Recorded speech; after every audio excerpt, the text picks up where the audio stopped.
presented by Dano's Seasoning. Yum yum, get you some. What's going on, everybody? Welcome into the Sunbelt Syndicate. From the first kick to the last pitch, here with me, as always, is the great Mr. TJ Corman. How are we doing tonight, TJ? I am good, man. I'm good. How about yourself? Not too bad. As I told you, recovering from the flu and COVID shot. But other than that, I can feel my arm again. So yeah, well, that's good news. I'm recovering from about a week-long cold. I still got a little bit of congestion going on in here, which is why I wasn't on here last week. But things are starting to, getting my bearings back under me. Nice. Well, we had Trojan Joe come on and do a little trash talking for us. So that's always, a great time, as always. And the other great Mr. Artie Cat himself saying hello. What's going on, Artie Cat? Thanks for jumping on, as always. He gets back to a little bit of a localized football for him down there in Texas as Texas State returns to the field this weekend. Before we get too much further along, do want to thank collegefootballdawgs.com. Be on the lookout. There's a lot of really cool stuff coming with the Maxwell Football Club. They've just launched the new website. We are a bigger and stronger partner, officially getting a lot of members from College Football Dogs to join the Maxwell Football Club. You too can become a member by signing up at their website. That will give you the ability to vote on some awards and certainly the College Football Dogs / Maxwell Football Club's top 25 poll. So if you want to be included in a top 25 poll yourself, just pay a little bit of money and you can be part of college football history as they continue to try and build up where they left off with the awards and trying to keep that momentum going during the football season. As always, on top of the screen or in the description of the show and streaming on the banner below, thank you to our sponsors, Dubby Energy, Fanplex Graphics, TSN Off Road, and of course, Dano's Seasoning. Put a little Dano's tonight on the mac and cheese and Brussels sprouts. Nice. Mac and cheese and Brussels sprouts can never go wrong. No, I wasn't a fan of Brussels sprouts a while in my youth, right? Because I feel it reminded me of baby cabbages, which is weird because I like cabbage. But idea of baby cabbage just made me feel weird. But now in my adult life, if you crisp them up real nice and make sure they're seasoned really good, Brussels sprouts can be a pretty delicious treat. Yeah. Oh man, I've had so many different ways at this point. They're one of my favorite veggies because versatile, I guess is the word I would use for Brussels sprouts. And but yeah, high in fiber. Yeah, that's true too. And I was trying to teach my son. He didn't really like the Brussels sprout by itself. So I was like trying to teach him, like, mix it in with the mac and cheese. There ain't nothing wrong with that. That is fair. Pretty much anything mixed in with mac and cheese will work. That's true. Bacon, ham, hot dogs even. Yeah, anything. Anything you want to put in the mac and cheese, put it in there. Hot sauce, barbecue sauce, it's all good. Yeah, it all works. Yeah, man. Not a bad thing that you can throw into mac and cheese. That's a really good point to have there. All right. We'll jump right into the power rankings as we typically do. Lots of thoughts on social media about some of our positionings. TJ, they were a little harder on your side, as I shared with you earlier today. Yeah. Listen, so for me, it's not losing, right? It's how you lose. And I think there were some obviously JMU. If JMU is not your number one football team, then I don't know what you're looking at. Because 70 points against Carolina, 70 points against anybody, 70 points against my son's flag football team is still a lot of points. So I don't care who you play. 70 points is a lot. But moving down, obviously, App State crapped the bed, horrendously. I think maybe, South Alabama could have possibly been a little bit higher on my board, but I'm going to leave them where they are just based on what we've seen from them in the beginning of the season. Now we've got a long way to go, right?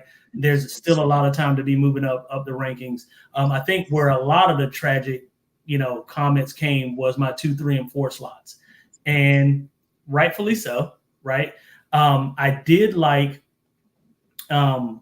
So again, like I said, we talked about earlier, it's not losing, it's how you lose. And so, Louisiana losing to Tulane wasn't as bad as, some other teams losing. So I'm defending it. It could be There could be some tweaks along the way. I'm not really necessarily mad. Our top 4 are the same. They're just in different order. Yes. Drastic either. Yeah, and really our top 5 outside of Arkansas State for me are kind of the same team. So put them where you want to put them, but that's kind of how I have it right now. Some losses that weren't as bad as other losses that are in there. And I know Texas State, I think, had a bye week, right? Yes. Yeah, so it's hard to get penalized when you have a bye week. So I get that. Yeah, I think that's one misconception that some people are making, right? Like, don't look at every move as we move them down some of the moves up, I would say most of them are because there was something that they did. Although, there's a couple here like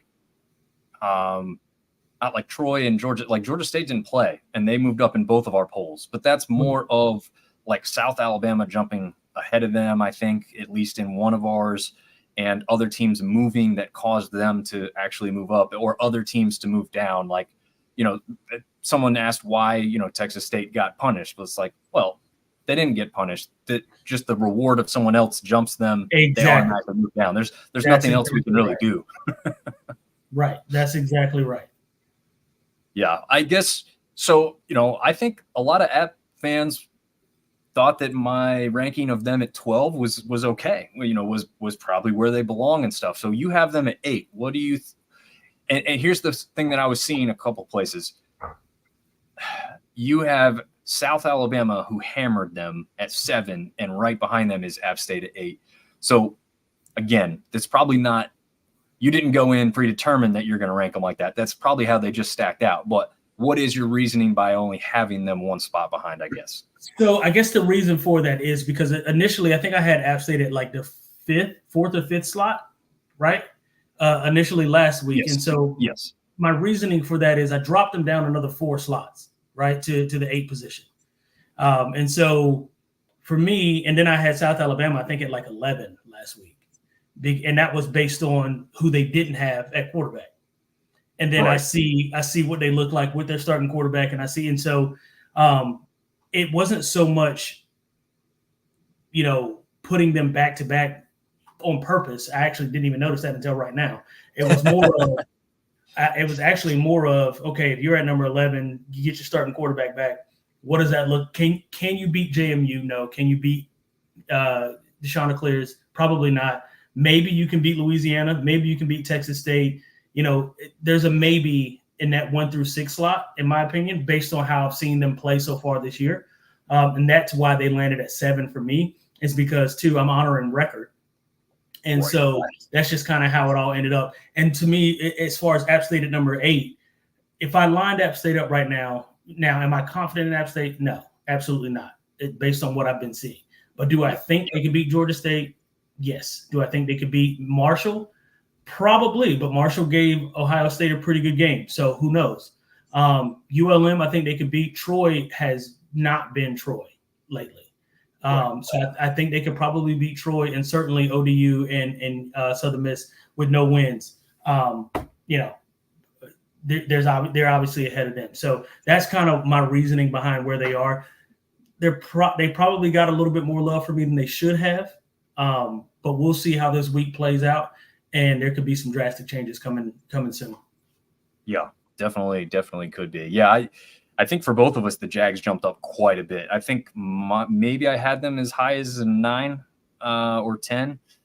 So they jumped up about 5 spots. I just thought, App did not play a good game, but I'm also rewarding South Alabama kind of once they got Gio back and played like this. I mean, there was no letting off the gas. They were impressive from the start to the finish of the game. And I thought that deserved rewarding. The other part is, had this game been in Mobile, I probably would have thought a little less. Something happened with the travel. Maybe App players didn't feel well or something. When you do this to App in their home stadium, that's impressive to me. And I mean, let's face it, we're all watching that game going like we knew we're out of it. Like after the first couple scores, it's like they're not coming, they're not battling back. They quit. I mean, you and I were texting during the game, I told you, and I think I put it on social media. I'd never seen an App State team quit playing football. They stopped playing. Towards the middle to the end of that third quarter, they gave up. And I've never seen anything like that out of any App State team. And I was honestly ashamed of the performance that they put out. And quite honestly, they should be lower today based on just quitting alone. But I'm going to give them benefit of the doubt, and we'll see how we go next week. And there's not some improvements. We'll probably talk about a little bit more about this along the way. Right. But there's got to be some changes, if not wholesale changes, to this team going into next year. Yeah, we'll see what's in store there. We had some rumors about Will Hall even already, but it looks like some of that stuff's been cleared up about why that probably won't happen, at least right now. We'll get into that maybe a little bit later. Money talks, man. Nothing matters in game 4 of the season. Nothing matters right now.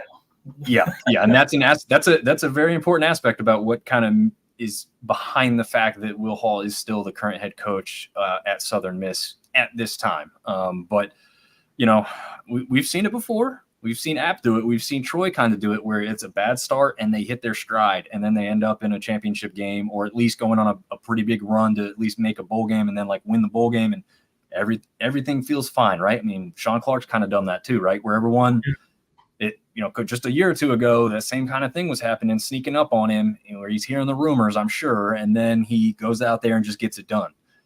So the possibility is there. If they win against Liberty, a lot of things are going to change for the better, right? You beat a 4-0 team that was supposed to beat you, but we'll see. Before we move on too much farther, sauerkraut. I'm not personally a fan. TJ, what do you feel about sauerkraut? That's I despise sauerkraut. I won't eat it. Same. I won't eat it. Do not enjoy it. What does it even go on? I've seen people put it on hot dogs. I've seen people put it on bratwurst, and I'm just you know what? I'm okay with that. I'm okay without it. Give me a slaw. Give me some slaw, chili, mustard, ketchup, a little bit of onions. I'm good. Yes. All right. Well, we're the same in that. That's the exact same thoughts I had. So, not a sauerkraut fan. Just the smell of it is not. Not something I desire. Ben James saying, "What's up, guys? What's going on, Ben? Thanks for joining us." And we will jump into TJ's clips here. What's going on, Dominic? Thanks for jumping in here. Good timing, man. We're gonna get TJ's breakdowns. Go!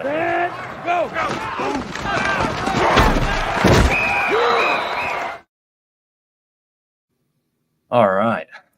Let's get this one going on here. Jump into the full screen for you. This one is the first of this last weekend's action that we're going to see. This one pits Louisiana up against Tulane with Ben Wooldridge hooking up with Jaden Johnson, and we'll let TJ kind of take it from here. Again, first time full motion, and then we'll slow it down as he completes his description of what's happening here. Yeah, so if you look at it initially, you're looking at, it looks like too hot, right? And then you'll see, if you're the good quarterback, which he is, you'll see your safety start to roll towards the middle of the field and your other safety roll down. That tells me cover 3. So what the play design, and the thing that's genius about this play is, right, you take your number 1 receiver who's on the outside. You take him and you're looking at cover 3, right? And he's going to, if you roll the clip, Dominic, he's going to take that corner, and he's going to roll, and he's going to take him out of the picture, right? And so what looks like happens is your slot guy, it looks like he's going to run a out route or sort of a route to the flat, and he's going to turn his eyes back, right, which sells the flat route, and then he's going to run a wheel right behind it. Well, there's nobody else there because that corner's out of the picture. And so you're looking at a 20, 30-yard gain based on just coverage. So it's a great play design, and what you're doing is you're taking that corner out of the picture, and there's nobody left to cover this area here around the 30-yard line because the coverage isn't designed for that. And you've got your linebacker rolled up over that slot receiver because he's got flat responsibility, right? So he buzzes out, boom, and then that quick nod, and it's a quick throw, which is great, gets him right where he's supposed to be, and it's just pitch and catch from there because there's no corner to hold anybody accountable over it. So it's a great play design. Great route, first of all, great eyes to the backfield, really selling that flat route to the wheel, and good job getting open. Yeah, that was I love that one. I was like, how did that guy get wide open? Because as most of us as fans go, we're just like seeing it at the last second, right? Like all of a sudden this guy's wide open with the ball. So how's it happen? And brilliant breakdown in there, TJ. This next one comes from the JMU UNC game where Terrence Spence gets the punt block here. Yeah, so this is just about math. I have more guys on this side than you have the ability to block. I've got 6 guys lined up on 5. And so what ends up happening is obviously you want to protect inside out, which is what Carolina does. North Carolina protects inside out. They've only got 3 guys on the line of scrimmage, right? Carolina does when this guy motions back in. They've only got 2 guys that are personal protectors behind it. So if I'm counting my JMU guys, I've got 1, 2, 3, 4, 5, 6. Right, so I've got 6 guys right now that are playing against 5. Well, they do what they're supposed to do, which is block inside out. The problem is somebody's going to be going free, and what happens is it looks like that guy's is a corner or slot corner or something because he's kind of quick and he gets around there untouched because there's no one left to block him. And so this is just, I mean, that's honestly just simple math. I have more guys than you can block on one, and I've seen that run before against Michigan. Cough, cough. And when we just put, you just overload a side, and that's just smart special teams coaching. I'm going to give you more guys on one side of the ball than you can block, and we'll see what you do with it. 5 against 6 generally does not work. So, and that's what ends up happening here. You got a guy running free, untouched, and he times it up perfectly. Gets a little contact with the punter, but that's okay. And then you just get touchdown city. And it was a lot more of that from JMU. We'll get into that a little bit later. But JMU poured it on like hot butter. Yes, they did. Okay, this last one makes us cringe a little bit. But again, we're going to give credit where credit is due as Gio Lopez hooks up with his tight end Webb here for the catch in the game against App State. Again, first time full speed, and then we'll break it down a little slower.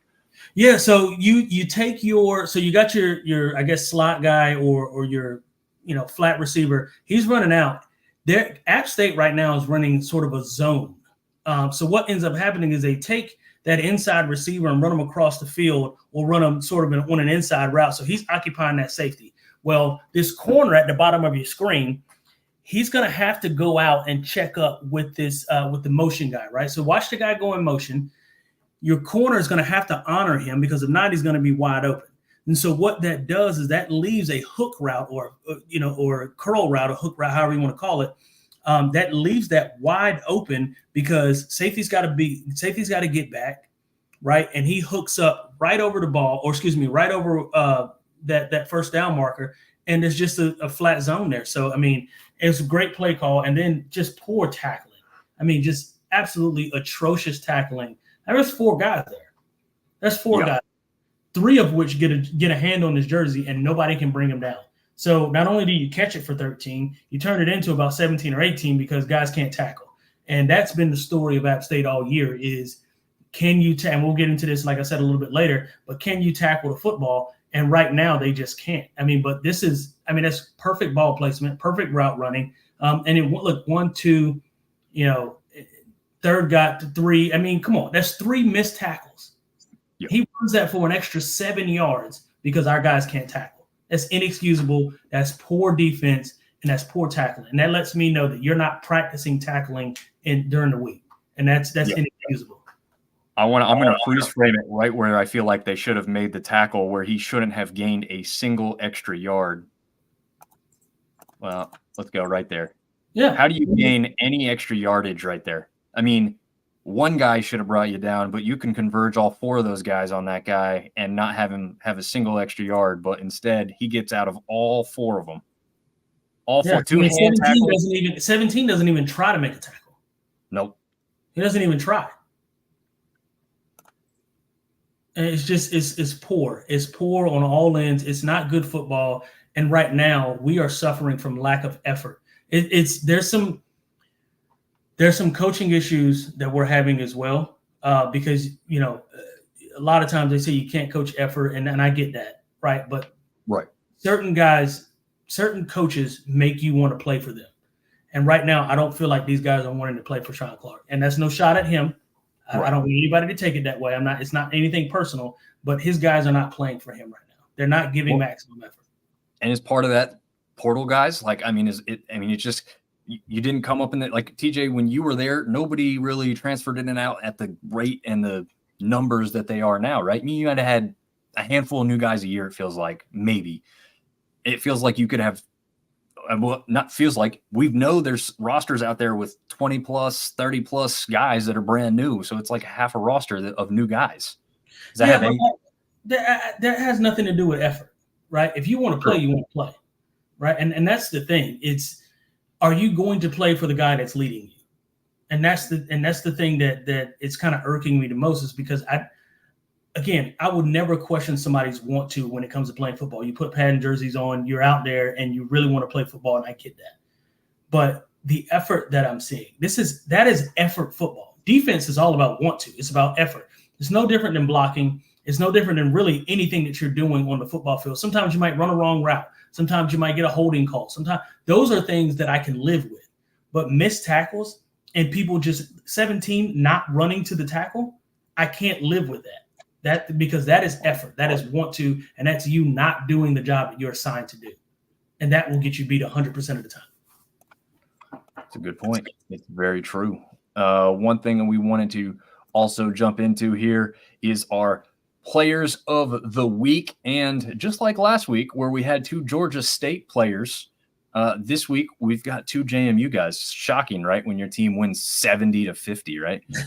So yeah, I mean, this just is what it's going to be there. But yeah, Alonzo Barnett, the third against UNC, 22 of 34 for 388 yards, 5 touchdowns. Oh, but that's not all. He also rushed 13 times for 99 yards and 2 touchdowns as well. So 7 total touchdowns on the day. Easily, far and away, the guy leading that team on the field on Saturday, and also the Sun Belt as a whole. The only one that was even close for recognition otherwise was Devontae Ross from Troy, who continues to just put up amazing stats. But you're not going to beat this week, especially when you get that victory over a power team.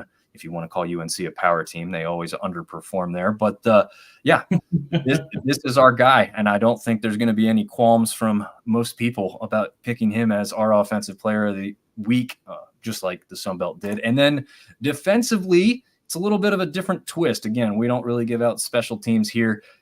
Terrence Spence was the special teams player of the year for the Sun Belt, or the week. I keep saying the year. For the week for the Sun Belt. We have him as the defensive player because he had 4 total tackles, 3 solo, 1 kick block, which we just saw TJ talk about in the breakdown, 2 sacks, 1 tackle for loss, 2 interceptions, with one of those being a pick 6, a tremendous day overall for James Madison on the offensive and defensive side of the ball. Yes, they gave up 50 points, but this kid went completely off and just had himself a day. Again, on special teams, on defense, he probably could have taken offensive snaps and done something with the ball. He was doing his best Travis Hunter impression as far as I'm concerned. Yeah, he looked spectacular. I mean, if you look at that stat line, I mean, that's a full day. That's a day's work. You know what I mean? And that, I mean, 2 interceptions, 1 of them touchdown.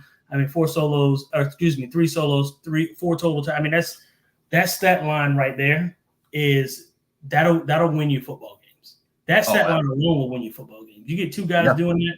I mean, come on, you're hard to beat. Yeah, and you had O'Neal on the defensive line aspect, who I was kind of looking at a little bit, but I was like, man, they did allow 50 points, but this guy's like scoring points. So, it's well, and honestly, the bulk of those points came after halftime. Yeah, well, they scored 53 of them at the. They were up 53 to whatever at the half. I can't remember what UNC had at that moment. Yeah, what's funny is being there live, like you could see JMU running out of steam, but yet they still kept attacking. I think far too many times. I don't want to hark on this too much because this is last week now, or we're trying to preview the upcoming week. But just to give another, credit to Bob Chesney and his staff, because he's come out and said it. They wanted to be aggressive. He said, I've played non-aggressively before and I've regretted it, and that's not going to be me anymore. We're going to go for it, which was evident after he blocks this punt here and they score on the touchdown. Not even the ensuing kickoff. First, they go for 2. They get the 2 point. Then they go onside kick, recover the onside kick. I was like, well, I'm sitting there in the stands like, oh my God. Yeah, he's putting nails in coffins. That's for sure. That's for sure. There is no doubt about it. That's exactly what his plan was, and it worked to perfection. UNC came really storming back right after that. And then from there, it was like that was the only burst they had left. Everything else was just trying to catch up to what the Dukes were doing on the field to them. And that place was eerily quiet except for JMU's contingent of the band. I don't think it was their whole band because I'm pretty sure they have one of the largest bands, and they weren't as big as they usually are, but they were loud. The fans there were loud. It was definitely not the numbers App State has had in that Kenan Stadium there in Chapel Hill, but still a great turnout for the James Madison crew, and well done. Very, very well done. So I think we have some comments I want to catch up on. Ben James had called Tulane winning. Yeah, unfortunately, they got the win over the Raging Cajuns. That's not a slouch of a team, though. So really good there. He did call JMU up against UNC. And Dominic was asking about the defense in the JMU game. Yeah, it seemed rather optional, but again, we had some players that stuck out. It's just UNC's got some players too. Almarion Hampton, TJ knows about him. We've seen him live and in person against App State. It was shocking to me, right? When you see the score and how it played out, he still had like 138 yards. I would have never known that watching the game live because he didn't feel as big of a factor because of what JMU was doing offensively. So just absolutely insane that someone goes off for that much yardage at a running back position who's been doing it all season, and you don't even really notice it happening because of what JMU was doing on both sides of the ball there.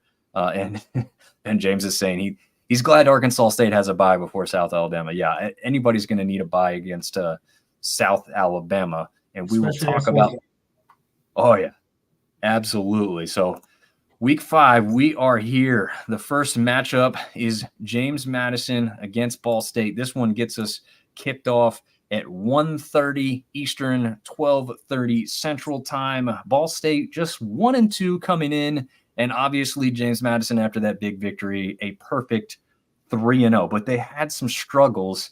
So TJ, is there any pause or concern? Ball State comes into Harrisonburg and kind of early on shocks them, or you think they could have any shot at winning this game? What are your thoughts here on this one? I got JMU by a mile. I don't think it's going to be. I don't think it's going to be rather close. And quite honestly, I think the experts agree with me. The spread is 21 plus 20, or excuse me, minus 21 JMU, 57.5 total points. Listen, the way JMU played last week, they might want to up that a little bit, because I think they can score 50 by themselves. But yeah, I don't think there's going to be any problems at all. I think Barnett's going to go, nuts against Ball State. I don't think Ball State really, and I've seen them play once this year. Defensively, they don't have the defensive backfield that can really match with what JMU is doing from a pass perspective. They threw the ball all over the yard against Carolina, and Carolina's got some really good defensive backs. I don't think Ball State has even anywhere close to that as far as their defensive prowess goes. I think they're going to be able to run the ball very well. I think in all phases of the football game, JMU should dominate, and I don't think this game is going to be particularly close. Yeah, I would have to agree, and I'm going to lean on the fact that you're looking at a 1-2 record, but that 1-2 record includes a win over Missouri State, who is kind of coming into their own in the FBS, but they only won that game 42-34. So not a great victory, but obviously a victory. Point on defense, yep.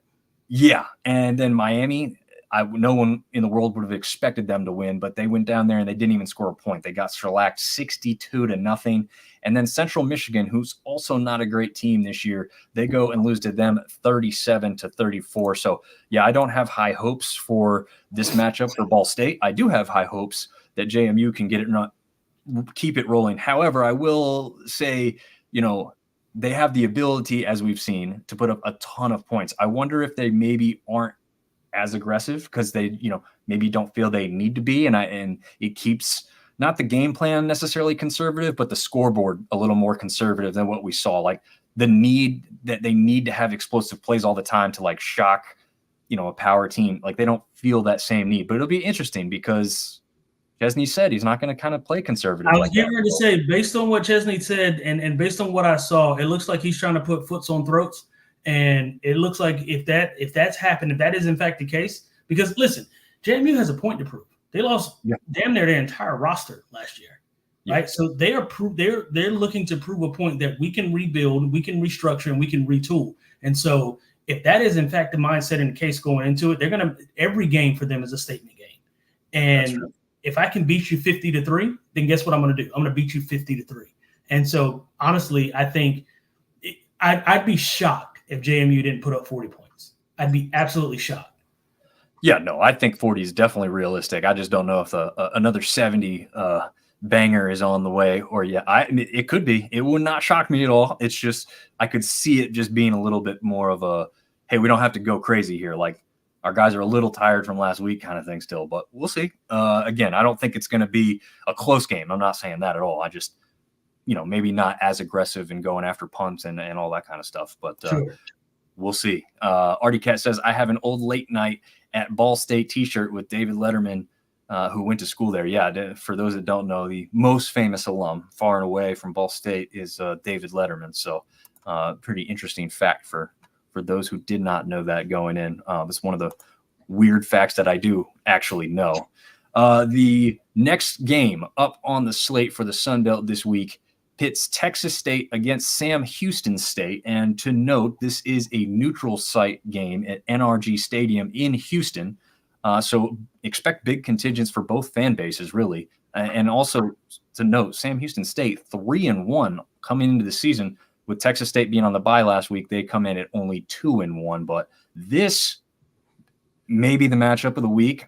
We've got one with the two Georgia schools, which may take precedent because a lot more people are familiar with it than this one. But what do you think about this one, TJ? So I'm kind of two ways about it, right? Because Sam Houston State, so they played in the 3 wins that they had. They've scored over 30 points in all 3 wins, right? So can they score? Absolutely.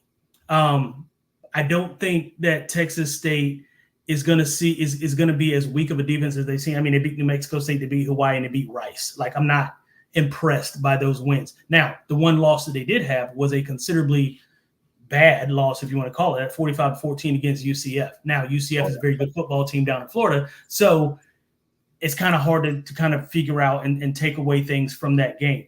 I don't know what Sam Houston State team we're going to get. I do know that they can score the football. That said, though, I don't know that they're as high-powered of an offense as Texas State is. And if I've got to bet my money, which I don't want to do, but if I had to bet my money, I'm going to bet my money on Texas State being able to kind of keep up with the scoring. Texas State has got some outstanding skill position players. And yes. I think that Sam Houston is going to have hell on their hands with defending the entire field, because you've got to defend sideline to sideline when it comes to those guys, because they can stretch the field. And by the way, they can run it up the middle with that outstanding running back. So listen, I think if I'm a betting man, I'm going to go Texas State's going to win this game. I don't think it's going to be a 35-10 or 40-15, those kind of games. Right. I do think it'll be kind of close. But I think in the end, Texas State pulls it out by 7 to 10 points.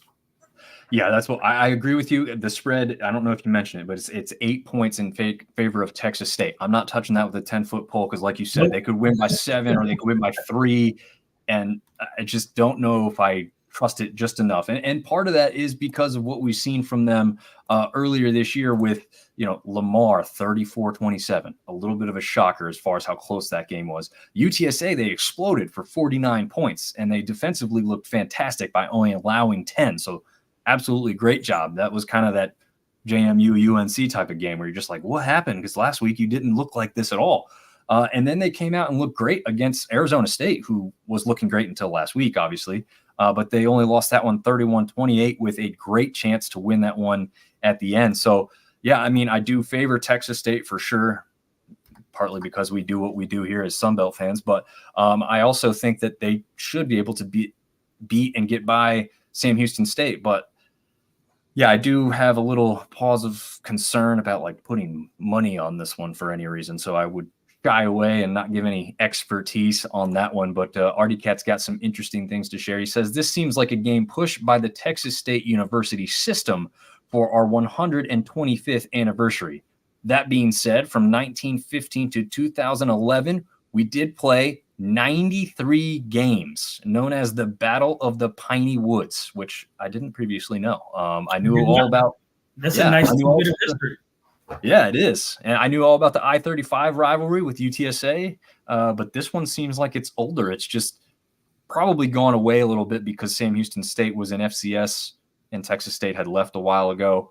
But this one should have a great atmosphere. Being inside at NRG Stadium there in Houston, it's going to be a big field game down there in Texas for sure. It's also pitting the Sun Belt up against Conference USA yet again. So definitely don't want to lose that one for that reason as well. So we'll see what happens in this one. Again, I think both of us favor Texas State, but we are cautiously optimistic on what the scoring output might be as far as point spread goes in that one. Okay, lots of question marks, but lots of thoughts and feelings on both sides of the ball on this one, really, as Liberty comes into Boone on Saturday, an undefeated 4-0, and App State comes in a surprising and, for some people, shocking 2-2. This one's on ESPN Plus at 3:30 kickoff. I don't know, though. I will say, as much as Liberty comes in undefeated, that 4-0 record does not scare me as an App State guy. I don't know what you thought about that, TJ. Yeah, I mean, Campbell, New Mexico State, UTEP, and East Carolina, right? We've already beaten East Carolina, so we know that that's a team that we can beat. Now, I will say the point margin has been pretty high for for Liberty, right? They've scored 35, 28, 30, and 41. So they can score the football. And one thing we know is that we have porous tackling at this point. So I am sort of worried about their ability to score and put points on the board. It doesn't scare me, though, right? Because I think that offensively we can kind of stack the boards against them. Well, I think it's going to be one of those games where it's a very high scoring football game. I got to look at what the point spread is, what we're looking at. Liberty by 3.5. So essentially and they're saying total 62.5 points. So 30 apiece is essentially what they're saying. I think that's about accurate, right? It could go 30 apiece in either way. Listen, my heart says App State better win this football game. My mind says that Liberty can certainly go in there and cause some problems for us. So we've got to figure it out. We've got a lot of things that we got to figure out, specifically on defense, and more specifically on that defensive line. We have not stopped the run in 2 games. We have looked, just absolutely putrid against the run. And so while Liberty comes in at 4-0, like you said, Dominic, those 4 games are not very impressive wins. I'm not overly excited about those wins, and us beating, I think their best win was against ECU, and again, that's another game we won. So I'm not entirely worried, but I am a little bit timid, right? We've got to put on a good show, and we've got to get our act together. Otherwise, if we lose this game, this could spell disaster for the rest of the season. Yeah, I think you can pretty much put any thoughts of a rebound and a rebuild. You don't really do that during the season, but any kind of rebounding for a big, good jump back to get back on track for the season to bed if they lose this one. Because you could still do it, but to me, like, the morale is going to be just demolished and crushed if you come, especially if you get hammered in this one for some reason. Like, that's absolutely cannot happen. You almost don't want to lose this one in like a walk-off field goal fashion either, though, because then it just is a dagger to the heart of what you feel like. Yeah, we need to leave no doubt. Yeah, exactly. Neil says we can't keep doing this as an App State fan. He's worried about us more than them with no running game, and the defense is a bunch of question marks. Yeah, Artie Cat is saying, step it up, App State. Please don't lose to Liberty. I've seen that sentiment. It's funny. We've got App here. We've got Liberty on the screen. We had JMU just a few minutes ago. It was a lot of Sunbelt fans actually happy to see JMU go in there and crush UNC because of the thoughts and feeling towards a lot of that fan base from the App State faithful for sure. But it seems like it's being reciprocated this week from JMU to be pulling for App State against Liberty because they can't stand that fan base or that team. So it's kind of interesting how like rivals and heated, matchups within the Sun Belt are actually still kind of teaming up. And it's kind of what makes this fun when you see those types of interactions, like just trying to make sure you take care of business on the field yourself there. Yeah, to me, like App State has gone, they've alternated win, loss, but in those games, they've scored 38, 20, 21, and 14. So they are kind of consistently scoring. The problem for me is like they haven't had that offensive outbreak. Could that be this weekend and kind of surprise again, just like a la JMU did last week, where they hadn't had that scoring kind of outburst against Charlotte or Gardner-Webb, but suddenly they have it against a power conference team in their home arena.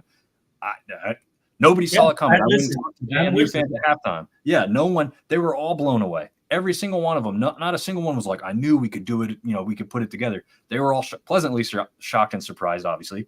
But no one was like talking crap and trash before the game about how they were going to, just demolish UNC. So, yeah, I mean, I would love to see that type of thing happen in Boone this weekend. Now, the weather is going to be a massive factor. I mean, there's a possibility this game gets canceled altogether because of how bad the weather is going to be. Apparently, Avery County, for those familiar with the geography up there, has already canceled classes on Thursday and Friday because of how much rain they're going to get. I mean, they're talking like mudslides and not good things if they get, the 15 inches of rain or whatever craziness that you're supposed to get for like the accumulation of a month's worth within a day or two. So, yeah, we'll see what happens there. I'm supposed to be making my way up, so tentatively excited, but we'll see if that ends up happening because of what's going on. Have you already gone over the Georgia State and Georgia Southern game? We have not. We have not gotten to that one. That's going to be a big one that we do get to, TJ. So we will grab that in just a few minutes here, and let's see. I don't think it's the next one. Maybe it is. No.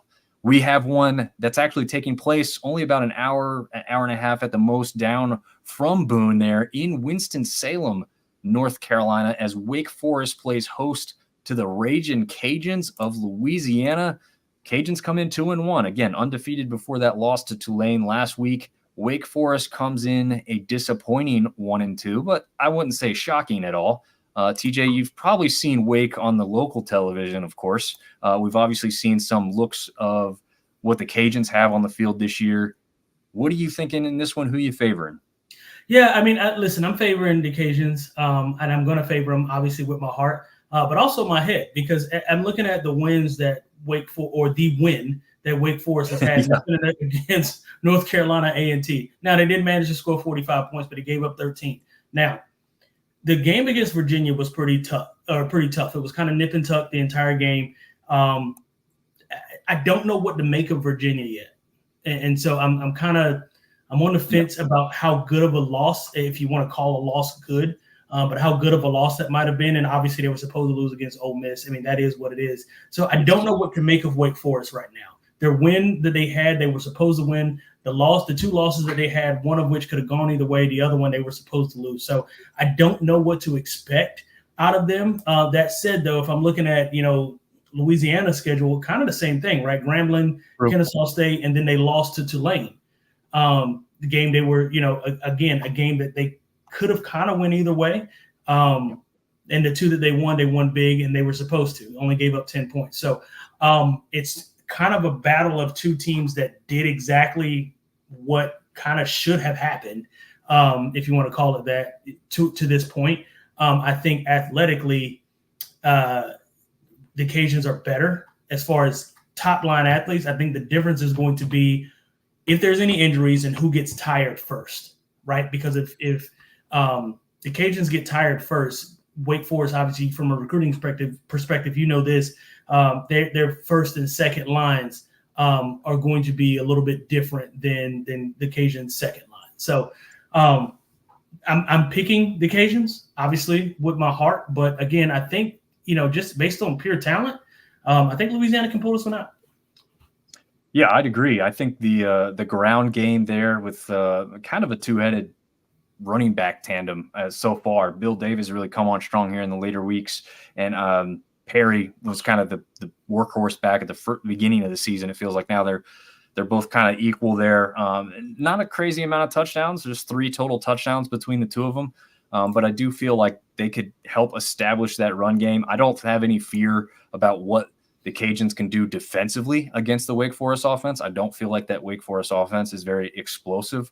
from what I've seen. I mean, nothing statistically really jumps off the board and makes me go crazy. I was kind of double checking everything. I mean, they've got 2 wide receivers in Morin and Green that are fairly good, but again, 2 touchdowns between the 2 of them so far in the season. So again, nothing's really jumping up and making me think like it's going to be tough to contain these guys. They'll have struggled to do it. But you're right. I mean, kind of the expected outcomes for Wake Forest so far, and reasonable expectations of what could happen for the Cajuns so far. So it's hard to say anything like really drastic in this one. Did you say what the point spread was? I did 3.5. Yeah. I mean, but one thing I will say this: I honestly believe Tulane is probably a better football team than Wake Forest, and we saw how close the Cajuns played that game. Yeah, and they could have won that game with less turnovers. They could have won that game against Tulane. I mean, not saying like, oh, just one thing, but, you know, a couple very small changes, and that game goes a different direction. So to me, I feel like they just played a tougher opponent last week, so they're going to come up. The hard part here is the travel, once again, just being an hour south of Boone. All that hurricane weather is still going to affect this game as well. Mm-hmm. So who does that favor? Well, again, on the ground, I'm favoring the Cajuns because I feel like they've got the better running back tandem between the 2 teams, and expect them to get it done. But yeah, I mean, I'd be comfortable putting a couple bucks down on Cajuns covering on that one. But you wouldn't be mad about it. Yeah, absolutely. Yeah. Dominic says Cajuns win, I think. Yeah. I mean, again, Wake Forest just doesn't scare us. Yeah. Wake Forest is not the team that you look at and you say, we can't beat this ACC team, right? Like, I mean, there's about 5 or 6 of them that I feel that way about. True. I think people are all feeling about that way about UNC after what they saw last week. For sure. Oh, man. And already saying that, you know, down there in Texas, it's already making killer waves, which has been great surf for this weekend. So, yeah, that's you know, being a guy from the beach, you know, I've never surfed. Really? Never surfed. I'm from Atlantic Beach, and I've never surfed ever in my life. I mean, let's be honest, though. All North Carolina beaches would struggle to really surf well, though, right? I mean, they're not. Well, sure. I mean, that's fair. But I'm just saying, I mean, I'm one of the guys now I'm, you know, knee-boarded, wakeboard, and all that stuff, but never gone surfing. Yeah, I've never been surfing either. I would love to try it because it looks insanely hard. So you feel like if you even got up on the board a few times, you'd feel accomplished. But yeah, never done it myself. So, okay. Here's the matchup TJ was asking about. Dominic, by the way, saying I'm from Miami, and I never have either. So yeah, it's probably just something you really have to. Yeah, you got to be committed to, I guess, just to get into it and dive in.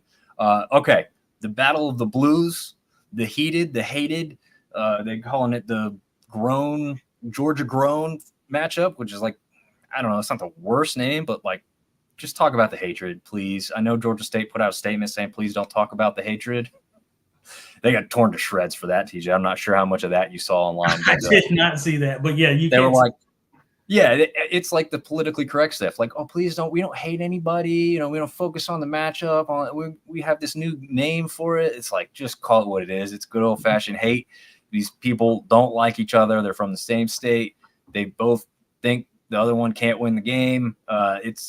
It's what football is, you know? I mean, like, keep it on the field and not in the stands, but come on.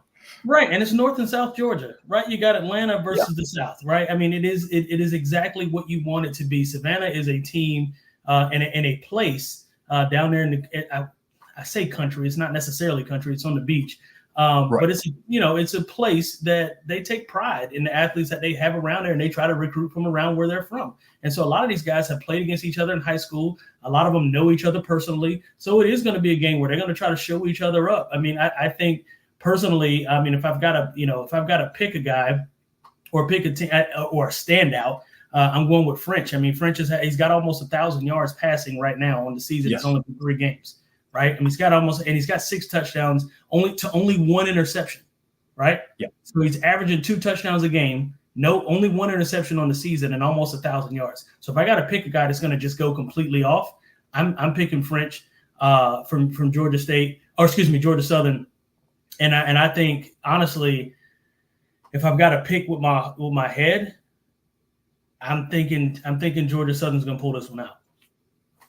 Yeah. I mean, nothing would shock me because this game is always unpredictable, right? Like Sure. it seems like every time, and this is an early season matchup for what we usually and typically see out of this matchup. I feel like it's usually at the earliest, like mid-season or later. So this seems rather early this year. I'm not quite sure if they've ever played earlier. I'd have to look that up. I didn't do that. I should have done that. One thing I did want to bring up, though, is the overall standings or a record, I guess I should say, in this. Do you know who has more wins in this rivalry? In the rivalry, no. If I told you someone was up 6-4, who would you think it was? I would absolutely think it was Georgia Southern. It is Georgia State, 6 wins to 4. Again, this is, I mean, and what's crazy is some of these games have been like, well, actually, most of them have been close, but there have been some blowouts. And I think one of the times in 2015, for example, Georgia State goes down to Statesboro and Georgia Southern was favored in that game. Georgia State wins that game 34-7. It's just like, it's one of those things where you just don't, you never know what to expect with this. And we'll get to some of the comments here, because again, this is the biggest matchup in the Sun Belt as far as conference games go by far. And it's at least one or two, probably one for the hatred aspect across the entire spectrum of Sun Belt football this weekend. Chris Bolton says, Southern, not State. Hate that we are playing against a coach who should have been given a chance to be our head coach, which, yeah, interesting. Very interesting aspect of this game. One that I hadn't really thought of a lot, but I had heard, where he came from and what he had done before going to Georgia State there. TJ says, Georgia State has done some questionable things with this one. Isn't allowing Southerners true blue tailgate this year and won't sell parking online. I didn't know about the parking online. You know why that is, though, right? No. Georgia State struggles to fill their own stadium. Yeah. So, well, that part I didn't know. Well, and so Georgia Southern travel. You know this as well as I did. Georgia Southern travels. They're going, and so they know that they put that online, and if they sell parking online, that is going to be filled with dark blue. Oh yeah. And so that's the fear that Georgia State has. Is they don't want a game, and especially an interstate rival that's going to be a sellout crowd that is mostly not yours. Yeah, that's definitely going to be the case, though. We both know that's going to happen. Artie says, this is a good game. Do they have a trophy for the winner? And then before we could even answer, he answered his own question. He did some research. That's what we love about Artie. He doesn't just sit idly by. He's actively participating. He says they do. It's called the Commissioner's Cup Trophy, which, yeah, I mean, again, the fact, too, that they've only played 10 times. Georgia Southern did win last year, by the way.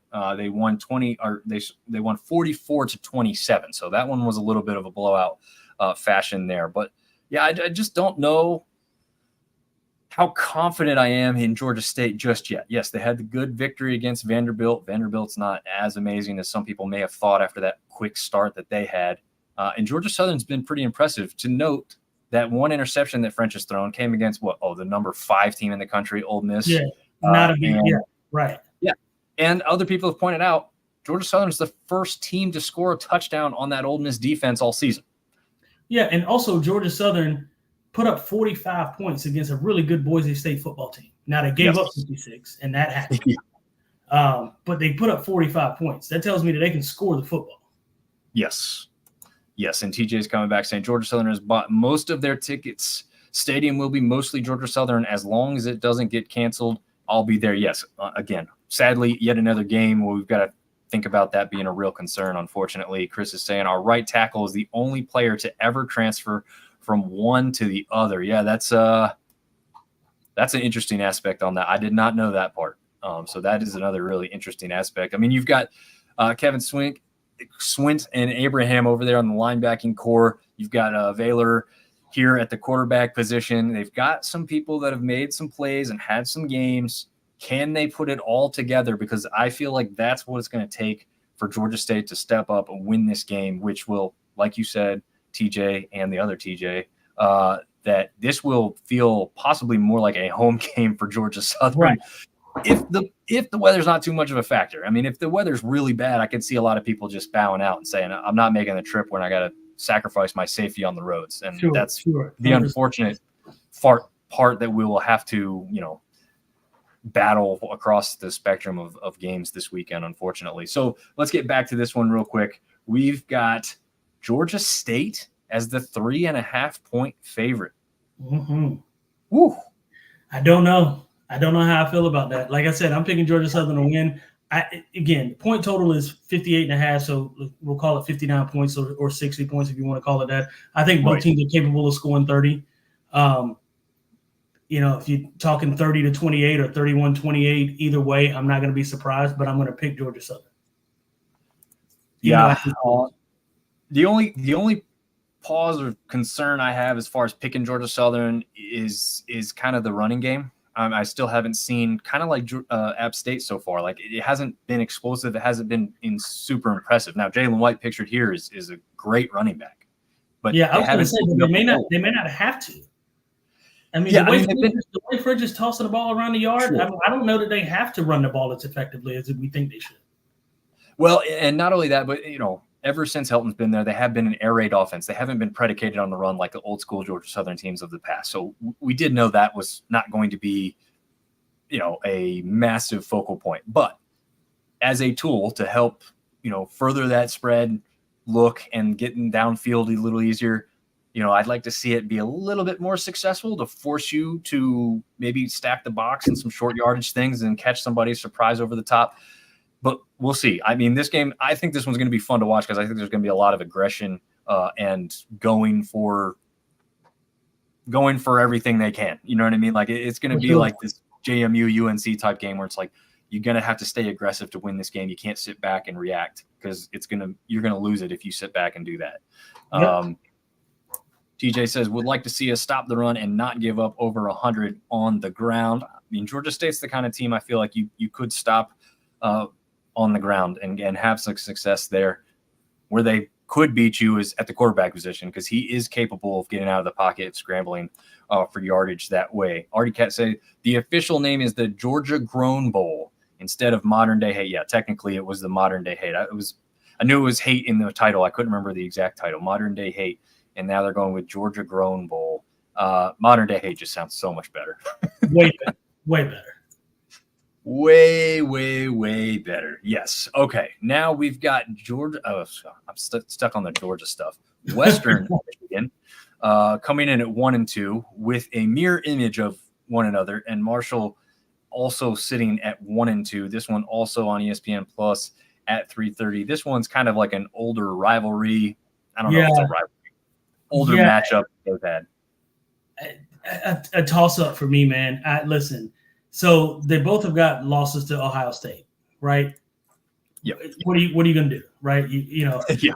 And then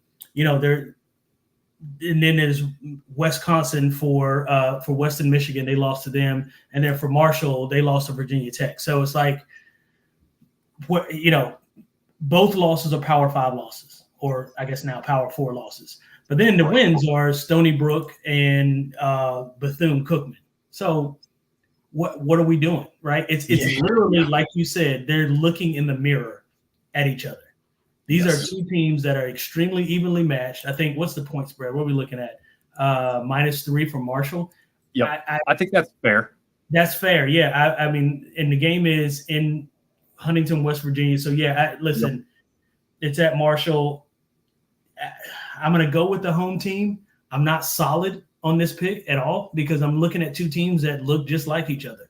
So you're certainly not making me bet my money on it. Yeah, that's true. One you could stay away from. I'm going to tell you why I'm not shying away from Marshall covering the spread and winning this game. Maybe not real easily or real comfortably, but by like 7-10 because of two guys, AJ Turner and Mike Green. AJ Turner has been really impressive on the ground so far this year. You didn't put up the statistics you'd hope to see last week. Also, he went against Ohio State's defense. So, again, like you said, what do you expect in that outcome? Had he put up 100 yards, they would have stood a much better chance to stay in that game a lot longer. But Mike Green got into the backfield numerous times against Power 4 competition. So I think he's going to have some success. This Western Michigan quarterback, Wolf, has thrown 2 interceptions. So he's not like a turnover machine or anything, but he is capable of turning the ball over because He's only thrown 3 touchdowns. So the threat of him, beating you with the arm doesn't seem to be great. Sure. And I trust this Marshall front 7 to keep them in check on the ground too. So I think Marshall wins this one by the spread or more. But 7-10 at least is what I'm thinking on this one. But you're right. I mean, otherwise mirror images of each other with what they've done statistically coming in and also their schedule as well. So, and Artie was mentioning they are old school MAC rivals. So it goes a little bit further back than I clearly remember with the MAC aspect. But yes, they did match up quite a bit over there. He says, never sleep on the Western Broncos. Yeah, I mean, they could be dangerous. We've seen them be dangerous in years past, but I'm taking Marshall. Yeah, I am taking Marshall. Okay, I don't have high hopes for this one because I'll let you talk about this. What has Bowling Green done against competition, of really good competition so far this year? And then we can compare that with 0-3 record of ODU. Yeah, so they put up 27 against Penn State. Penn State's ranked 8th in the country. They put up 20 against Texas A&M. Texas A&M is ranked 25th in the country. And then they beat Fordham. Fordham is Fordham, right? 41-17. What that tells me is that Bowling Green can score the football. They got a really good running back pictured here. And they've got a fairly high-powered offense. Now, you flip that over, ODU is the opposite. They've got a really good defense. Really good defense, right? So offensively and defensively, these teams match up really well. The problem is ODU's offense is not very good. It has not been. I mean, they put up 19 against South Carolina, 14 against East Carolina, which App State handled pretty well, and then 17 against Georgia. I mean, they haven't scored 20 points all season. Yeah, and it's not okay. And so, respectfully, you and I were really high on ODU last year, and they did some really good things. I got to go with my football mind here. I'm taking Bowling Green. Yeah, I don't think we were not high on ODU coming into the year, but as the year went on, we got higher and higher and thought their expectations for this year were really good. And that's what I mean. Yeah, and towards the end of the season last year, we were really high on them coming into this year, and it just has not panned out. No, and it doesn't make sense because we weren't the only ones, right? I mean, Wilson was coming back, a veteran quarterback, did fairly well last year. Thought that another year in the system, some returners coming back. They did lose some offensive pieces, so that's obviously playing an aspect. But you've got some good wide receivers there. I mean, we had you break down the film after week 1 against South Carolina where Page goes for that huge touchdown against them. So, they have weapons, but they need Wilson to play better at the quarterback position. They had 2 freshman guys split time in their last game, and then they had the bye last week. So maybe they've come out and they've reworked a bunch of stuff offensively. I'd love to see it. But again, Bowling Green has been playing phenomenally, and they've just been playing really tough competition, but they've been scoring on that tough competition and keeping it close. And so it wouldn't shock me to see this one get out of hand because it's also being played there in Bowling Green. It's not like they're traveling down there to Norfolk. And this game may actually get completely played because it's in Bowling Green and not as close to the hurricane stuff, although they'll probably still see some rain down there because I think a little bit. Yeah, I believe Bowling Green, Ohio is still kind of southernish. I don't know. It might be up closer to Columbus or something, but the thing that worries me the most about ODU offensively, ECU threw 2 interceptions against ODU. Was it 2 or 3? I think it was 2. I think it was at least 3 because in the first 2 weeks he threw 7 total interceptions and one was 4 and one was 3. Okay, so 3 interceptions. They threw 3 interceptions against ODU, and they only managed to score 14 points. Good point. Only 7 off of a turnover. You know what I mean? And that, to me, that tells me that your offense is not fit. It just isn't.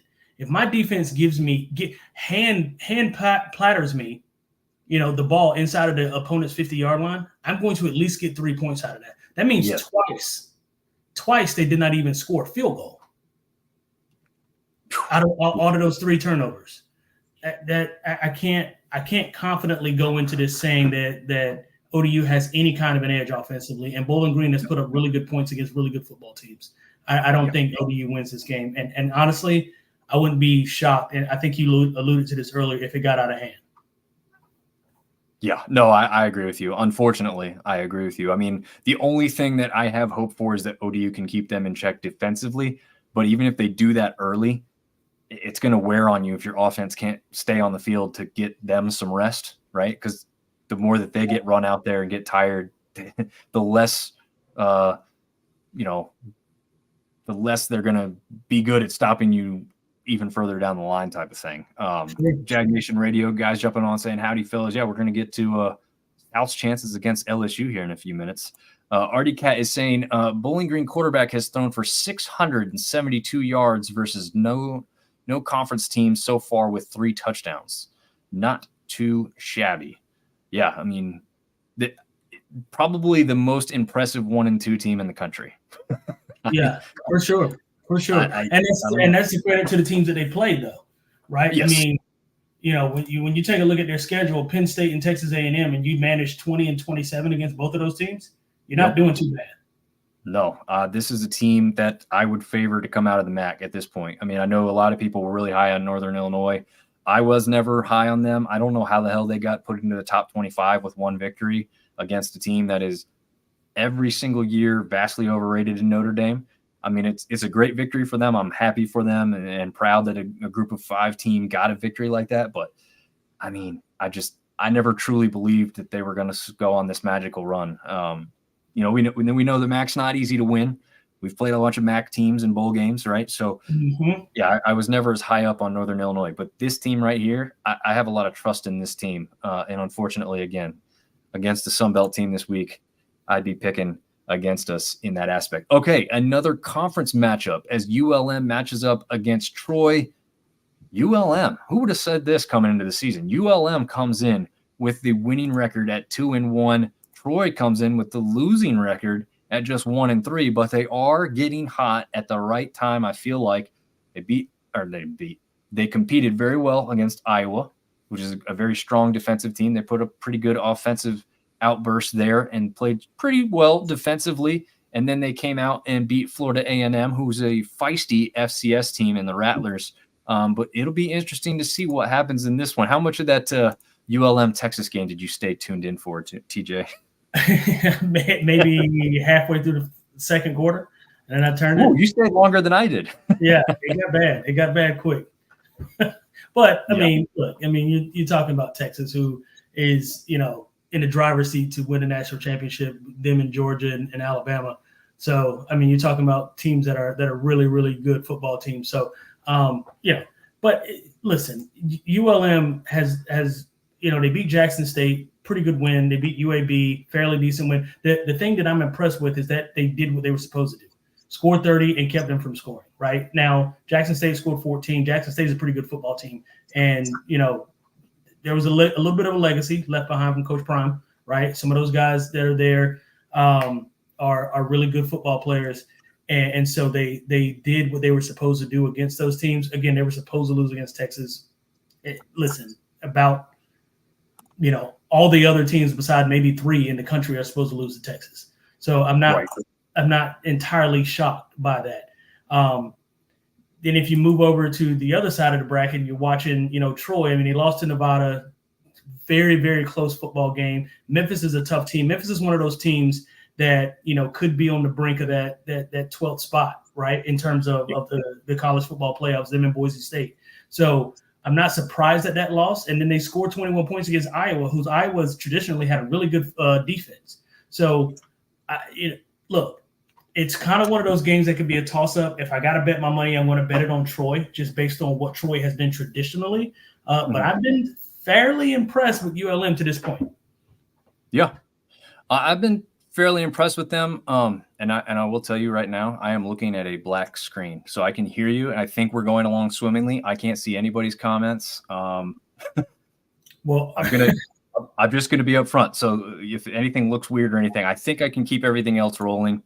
Can you see the graphics moving here? Yeah, I've got Artie Cat's his comment up, but I think that was the old one. Gotcha. But I've got everything else. We're good for right now. Okay. Well, this is going to be, I'm sticking with it. We're not cutting the stream because I have no idea if I get it back up. So we're going to roll with what we've got. But I will tell you, I can't put any more comments up because I I'm working blind here, but I can see myself in the camera, so I know that's still on, and I can hear you, TJ. So we'll just roll along. But yeah, I mean, the one thing I'll say that I'm trying to see more out of is General Booty at the quarterback position for ULM. Sure.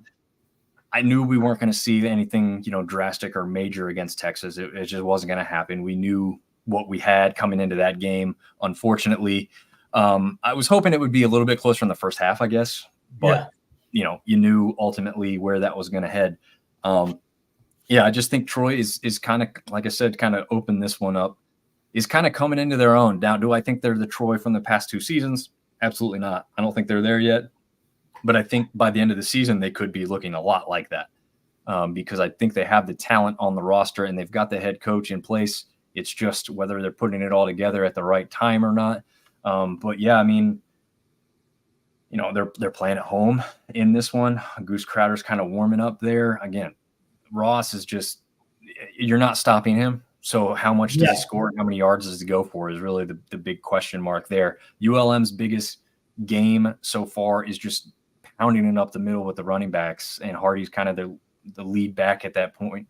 I don't know how successful you're going to be trying to do that all night against this Troy defense as they continue to kind of evolve and get better along the way. So, yeah, I would favor Troy in this one. And what's the spread? Is 7.5? Yeah, I got 7. Troy -7, and I think that's about accurate, right? I think honestly it could be anywhere from 7 to 13, to be honest, based on what Troy trots out there defensively. Like you said, Ross, I mean, he's got 26 receptions for 500 yards and 6 total touchdowns on the season.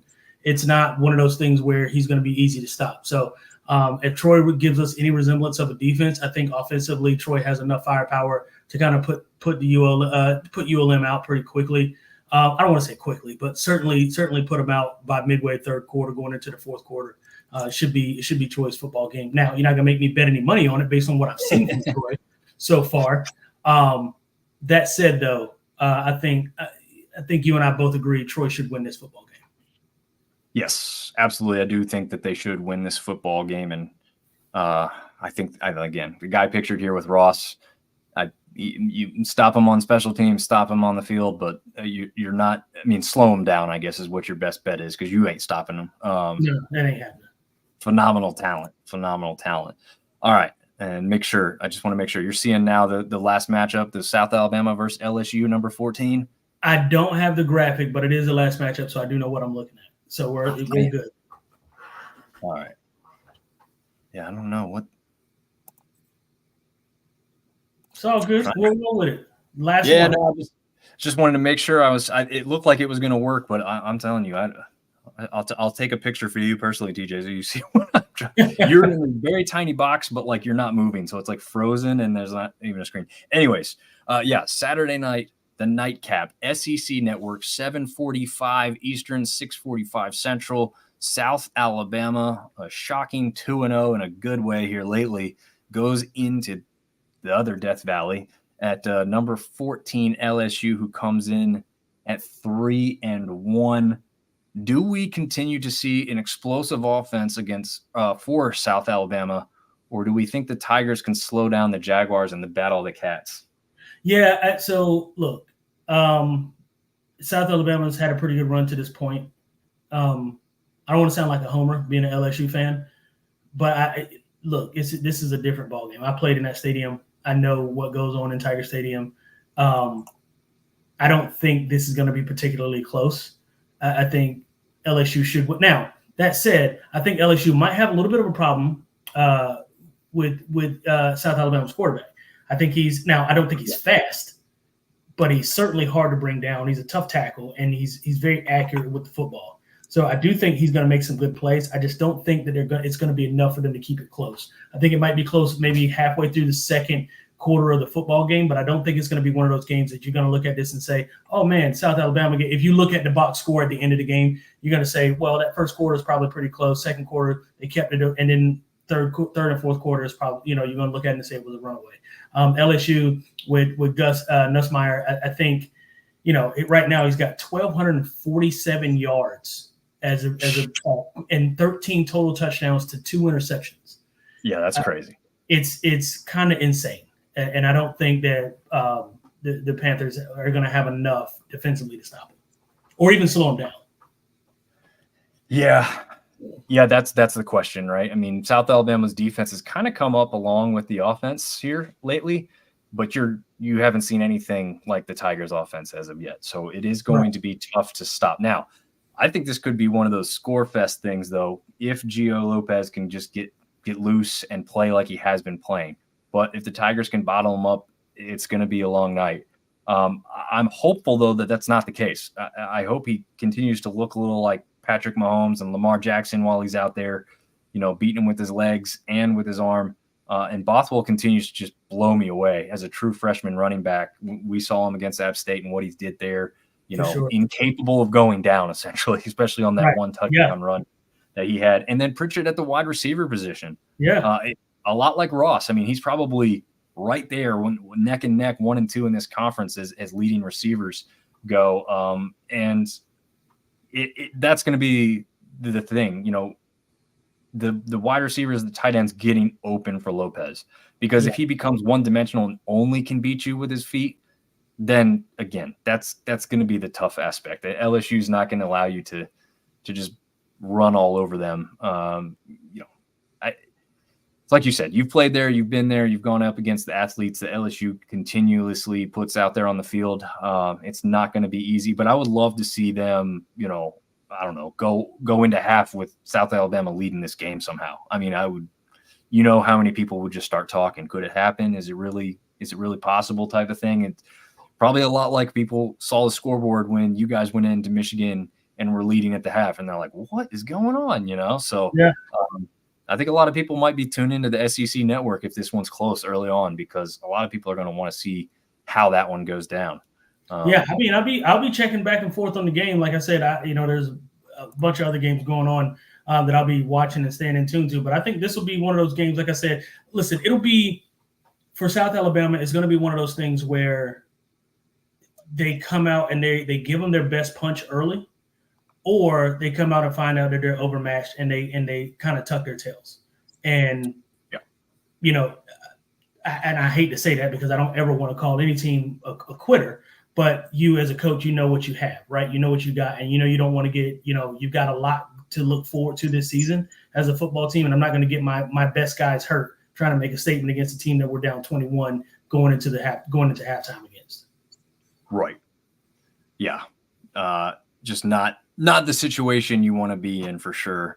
I'm going to try and bring this up on a different tab here. I can't do it. Anyways, I think if I click stop sharing, is everything off the screen now? Just me and you? It's just me. Just you. That's okay. Oh, man. Well, that's all good, man. That was the last matchup. So we have wrapped it up for the week with our technical difficulties. But this was a fun one. I hope everyone enjoyed it. TJ, we got any last thoughts, feelings, concerns before this weekend? No, man. Listen, like I said, I want our App State team to put a good foot forward. We have got to find a way to tackle people on defense. I mean, this, and I talk to you about this in great detail. We text almost every single game. I don't know what the deal is with this 3-4 defense. I don't know what point he's trying to prove with it, but it isn't working to this point. And we've got to make some changes. And if not some changes during the season, at the end of the season, there's going to be some wholesale changes made that I don't think he's going to be very fond of. So we need to figure this out. We need to figure it out quick. And we need to get back to winning ways. And I was talking to my college teammate and roommate, Devin Moore, about it. He said, you know how spoiled of a fan base we are. We've lost 2 games this season, and we're already calling for a coach to get fired. We are not calling for Sean Clark to get fired. We just need some changes to be made, and we need to win and win better. Yeah, absolutely. It has to improve, right? It's just not the normal thing. But I just hope we get to see some football this weekend. Again, I get more and more concerned with what my wife told me about the weather. So I just hope it happens. Even if I don't get to go to a game, at least hope to see some on TV. But it seems like everything's going to be up in the air. We're gonna have some ugly weather games at the very least. But hopefully, we can get at least most of these things in. Yeah, I guess, guys, that'll wrap it up, and we can't even have our normal outro. So at this point, we're about to click off the show, and hopefully the audio version looks a little better for those that'll be listening to that. See you guys. Sounds good. See you guys.